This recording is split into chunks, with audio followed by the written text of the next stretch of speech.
as always, go walk, go delicious pasta. Or wait, am I thinking about the right one? I do like pasta. Whatever, close enough, honestly. Square Enix's latest live service game on the block has epically failed. Its all time peak was 817 people a few weeks ago, and now it's gotten all the way down to 107. But to top that off, To be honest, even if it kept on 800, it would have been a disaster. Needless to say, diversity higher in was not great. I mean, have you seen the characters in that game? Oh my god. Oh my lord.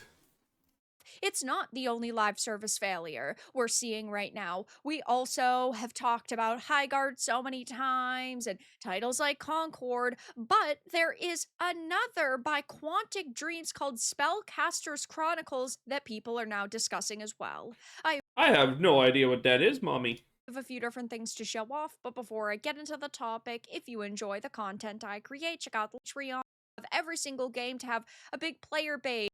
By the way, like the video. It helps out a lot. It actually does. YouTube doesn't notice it, and you can help me tremendously. And I thank everyone who does it. It takes less than a second, so please like the video right now. Maybe subscribe even. Thank you for everyone who does it. I appreciate it. And to be a high quality and for them to be fun and enjoyable and for nobody to feel like they are scammed when they've I'm pretty sure most of these games are not made with fun and enjoyable in mind, honestly. monetarily supported them. But the most common of failures are live service games. There are a lot that companies will put a massive amount of money into and then they're just failures. And so when you hear that Square Enix has games that are coming out that are bad, Live services are good, actually. I love live services. Some of my all-time favorite games are live services. World of Warcraft is a live service at the end of the day. Helldivers 2 is a live service. Arc Raiders is a live service. There are so many live services. And honestly, even at the end of the day, Crimson Desert is going to be a live service, technically. So it's not the problem of live services. It's the problem that these companies have more money than they know what to do with, which is ironic because most of those companies currently don't have a lot of money. That's why we see the buyout of them and all of these things. Technically, all of these companies have already gone broke, but they have been bought by a bigger entity that allows them to do the same shit again and hope that this time somehow it changes. I think I played a game about some of it, it talked about this concept of doing something again and again and again the same way and hoping that the result changes or something. Whatever. These companies just have no understanding of money. They don't care about money because no one cares at that point any longer. And these companies have people working inside of them who don't care to make good games. They care to make a game where they can say to their own inner circle of people, look at me spreading this idea, this message through this game. Okay? And nothing in the game development of these people is about actually making a product that people want to play. It's about just making the thing that people of their circle think is a good thing. It has nothing to do with how good, successful, well-made, or fun it is. It's just making the thing that their inner circle was gonna applaud them, seal clap style for doing. And this is why these games fail. you see Quantic Dreams releasing games that are bad, and then you have the high guards that die in just a few weeks. Yeah, it looks like live service games are in a pretty rough place, and I can't say I'm shocked. Live service titles generally have pretty bad monetization and pretty bad quality.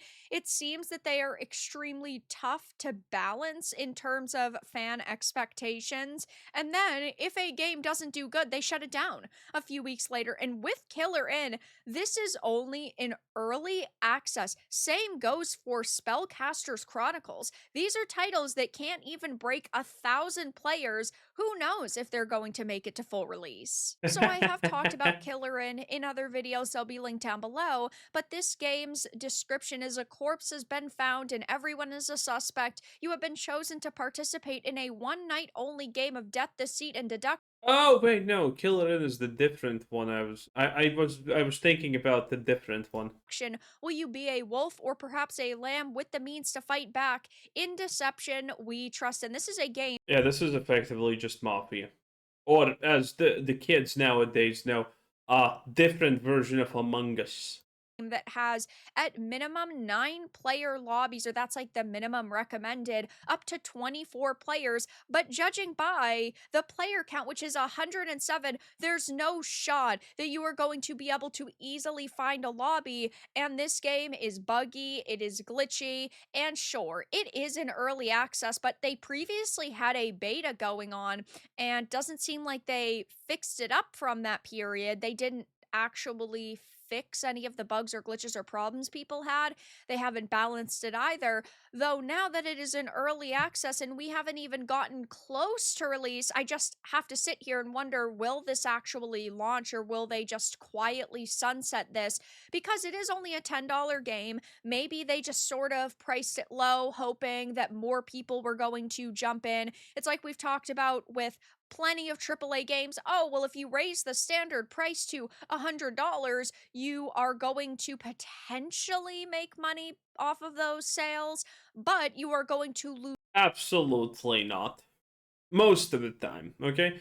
A trip. This is, by the way, what I have been talking about in the past couple of months. Thank you, Vera, for watching my videos. Kiss, kiss, and so on.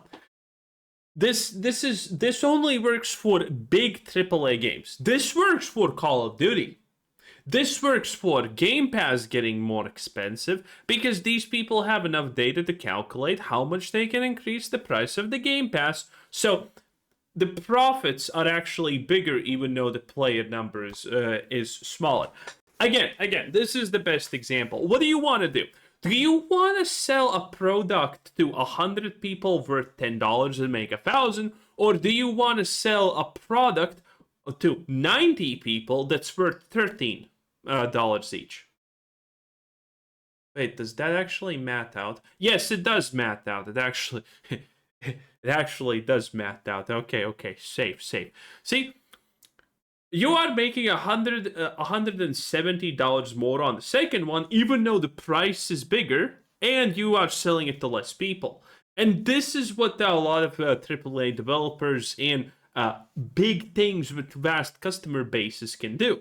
This is what actually even small shops do when they're successful. Because actually, we have never talked about this concept in real world. This is what small shops, by the way, do. If you ever know about a shop that opens up and it has very low prices, and then you're wondering, why are the prices going up? That's because there's a lot of people buying their stuff.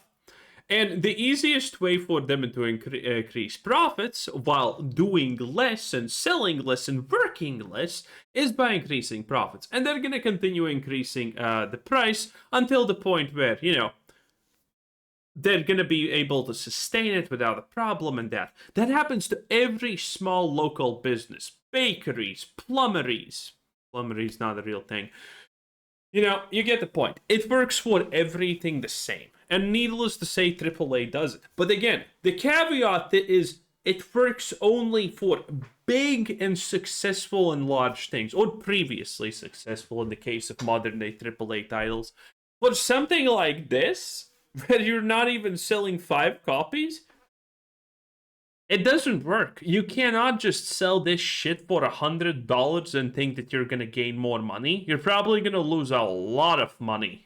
Who's out on so many potential customers who don't want to shell out that extra $30 that you may end up losing money. In this case, they probably were like, well, we can't sell it for even close to 50 or 40 or 30, so let's price it at 10 and we'll do this special supporter edition at 30, see how many people buy it. It being in early access and averaging 251 24-hour peak, but its all-time peak was 817 is Wow. pretty freaking pathetic. All of its release trailers had gotten ratioed 404 likes to 1.1k dislikes, and lots of the comments are saying, yeah, this isn't good. This is Detective Concord. I think I'm good, which is great. But now another game Detective Concord. is actually getting quite a bit of attention, and it is called Spellcasters Chronicles. I hadn't heard of this,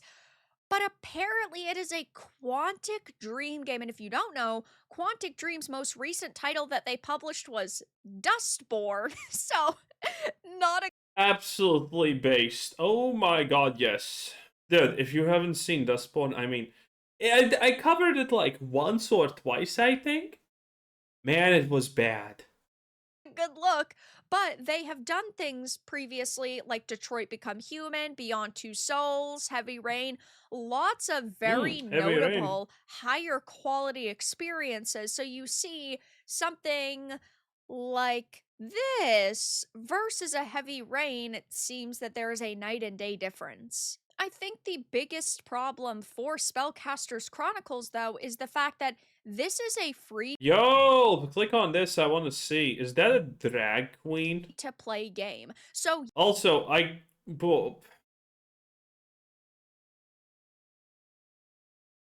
It is what it is, boys. It is what it is. Spellcasters Chronicles Steam DB. Let's check Spellcasters Chronicles Steam DB. What are we seeing? Oh, it's the right one. It is the right one. Okay. Let's look at the pictures here. Very. Wait a minute. Is all of it like this? I'm gonna share the screen. Don't worry about it. Don't at me.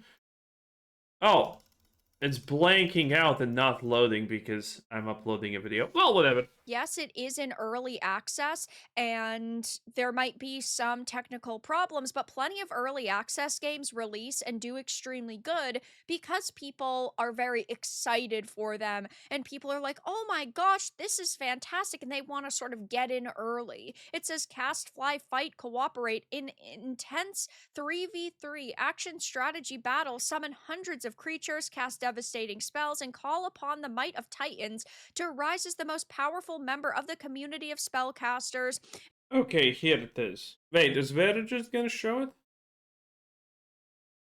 Oh, she's slightly showing it. Okay, let me show it though. I'm gonna share the screen so you can see. There it is. Okay, so this is Spellcasters. Look at this. Okay? The art style's pretty good, honestly, not gonna lie. And this is a witch, I'm assuming? I mean, that's definitely a modern day witch, but this is pretty good. This is not your vote garbage. This even looks pretty decent, okay? None of this looks exactly DEI. I mean, this is generic, honestly, but does not look necessarily bad. Again, slightly generic. Not doesn't even seem that bad. I guess it's just the generic look of this because this is like the generic not proprietary engine, but this is like the generic engine slop I call it. Exactly this look, the slightly realistic but ballooned up certain type of fucking contrasting colors type of shit. This looks actually pretty nice. Stone behemoth, cannon, skeleton. Astral shot. Okay, it doesn't look bad, but at the same time, boys, let's be real. Are you not getting the, oh my god, this is just a mobile game slop type of vibe? I am definitely getting it.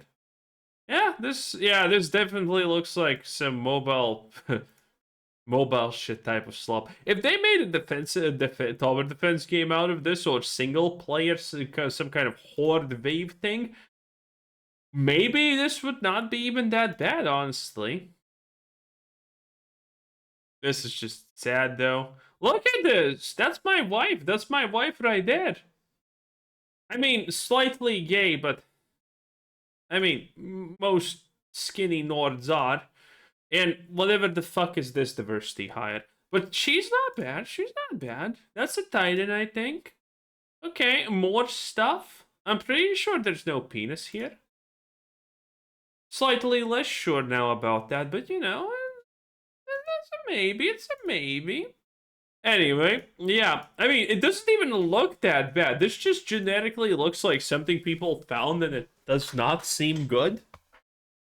And shape the fate of the world together. And I haven't played this myself, so I can't tell you my exact thoughts on it. But based on this teaser and trailer, it just looks like more of the same. But a lot of the times, these very bright and colorful aesthetics are sort of a coat of paint over trash. They Yeah, that's how usually it is. Exactly. Again, we should come up with a name for this specific style of. It should be a mobile cash grab garbage type of thing. Okay. It just you just know this is every single game that looks like this. It's the same deal. It's just it kind of looks nice enough, exactly in this way.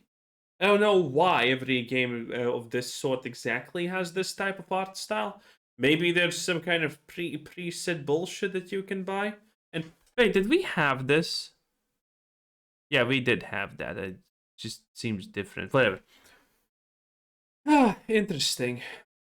hope that because you And it plays bad. see these pretty explosions and colors and animations in the trailers that will be enough, but here I'm not seeing a lot in terms of the gameplay. You're seeing a Yeah, I'm not seeing anything appealing or interesting necessarily. I'm just seeing a uniquely slop color palette. pillar, you're seeing some flying around, and then you're seeing a couple of like Oh, Black Rage, the skill, huh? fireballs, and that's about it. It just doesn't really look that enticing. As soon as I see the fact that it's only got 888 all time peak as of 17 days ago and 414 players in game right now, I hear that it is a live service game. And to top all of that off, it's sitting at mixed reviews on Steam. And so the people And by the way, this is again, this has nothing to do with the culture war, and yet this is from the people who made Dustborn.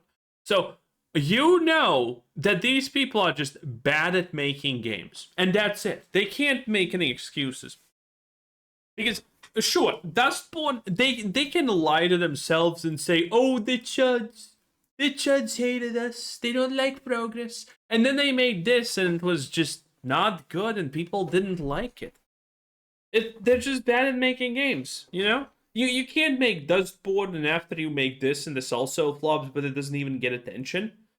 And be like, oh no, we're actually good at our jobs. You're horrible at your job. who initially thought that it looked good aren't interested in it and excited by it, yeah, that does not make me want to take the time and download it.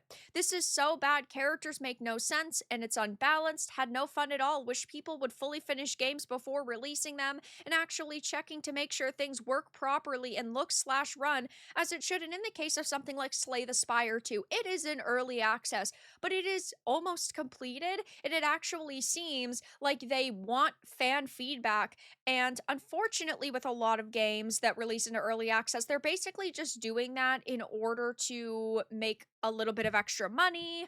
They are looking to just release their product. They don't want to listen to feedback sometimes, especially in the case of AAA games. And so Slay the Spire 2 is a great example of what to do, and this seems to be a great example of what not to do. I loved the idea, but the game is really running its face into the ground, 10 to 20 FPS. I can't play it. Please fix it. They Wow. actually gave it a positive, even though it's Wow. got a problem. I just wanted to toss By the way, the fact that the game runs at 10 fucking FPS and this is still unironically a positive review is the reason why I constantly say and try to enforce the idea that anything below an 80% positive score, especially when it's not a AAA game, should be looked with absolute prejudice. Because it's probably bad. Because look at this. 10 FPS, game fucking is unfinished garbage, runs at 10 FPS, 1 hour played, still a positive score? What are we talking about? This person probably didn't even refund it. Jesus. Jesus. Okay, and stuff like that just ruins it. It completely ruins it. Again, if I ever see not triple A game have something like a 60% positive review score, or God forbid below 50 or around 50, it's bad. I'm not buying it. Unless it has had a super high player peak, I'm not buying it. It's probably bad. And if a triple A game has below an 80% review, that's also probably pretty bad, or it has massive problems. So this is the way that I usually do these things. This is the way I function, because again, everything this person claims about is bad. He literally says I can't play it, and still positive review. This is why you can't trust any of this. And my God, Again, someone just wrote a goddamn book here. 4-hour review, bro. You probably spend more time writing this story. Holy shit! Sell this to Disney or something. Anyway, that was a Veridot, also known as Mommy. 10 out of 10. Bye.